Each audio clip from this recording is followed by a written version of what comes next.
I know this is YouTube land, but over there in Instagramville, you are loving the relationship information, so I'm going to keep it coming. Today, we're going to be talking about loving styles. What is your loving styles? And more specifically, as a relation of your childhood and how you grew up. Yes, let's get into it. What's up, beautiful black people? It's your girl, Cookie, and I finally got my shit together, and I got my own show. Now, we've talked about love languages before. I'll probably do another video, so stay tuned for that. But your loving style is important too. Now, with your love language, that's the way you show love, or you would like for love to be shown to you.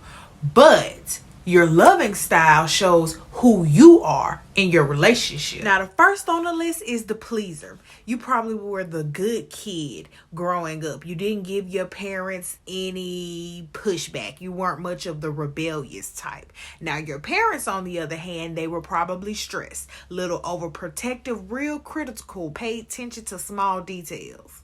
Now, if you are a pleaser, you will probably apologize first in any argument, even if you're not wrong, just because you do not like confrontation or conflict. And when you are mad, one of those very seldom occasions when you are mad, you're going to throw a lot of passive aggressive comments. Now, when things go south in the pleasers' relationships, what has happened is normally you realize you've been lying. You ain't really been honest about all your feelings just because you did not want any issues. Or, worst case scenario, your partner realized you've been lying before you realize. And that's just something. Next on the list is the avoider. Now, your childhood could possibly have looked like if you didn't really have anything to bring to the table, you didn't really get that much attention, and it also was not a safe place at home to share feelings. Your parents really weren't affectionate and you never learned how to be. Now, for relationship patterns for the avoider, you really don't like showing public display of affection or really behind closed doors either. You're kind of dismissive, and your partner starts to feel like your hobbies are more important than they are. Now, where things go south is that in all that stability that you have, your partner starts to feel like there's no place for them in this concrete future that you have built. Now, the next one is the victim, and I really don't like this name. So you may see me cringe a lot when I'm explaining it. So here we go. Now, a person who resonates with the loving style, the victim, childhood was very chaotic and there was violence, and your superpower becoming invisible. Now, in a relationship, they don't really believe their voice matters, so they really are not taking charge of their own lives. Their partner is always saying the potential in you, and they possibly have lower self-esteem. They could battle with things like anxiety, depression, and substance abuse.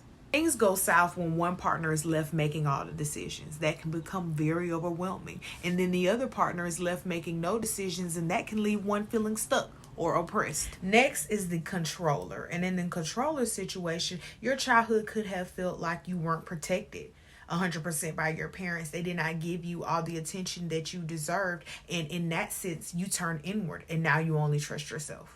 Now, the relationship patterns of the controller kind of look like you go the extra mile for your partner. You go above and beyond for them, but you're a little insensitive and lack empathy. You hate situations you can't predict, so you get really upset at surprises. Now, where things go soft for the controller is, although they are charming and confident, their partner starts to feel like all that know-it-all, bossy mentality is really just them being stubborn and selfish. Now, last on the list is the vacillator. And in the vacillator's childhood, their parents were a little bit unpredictable, and they didn't get as much attention as they wanted to. That bred a fear of abandonment, and they kind of had an emotional roller coaster growing up.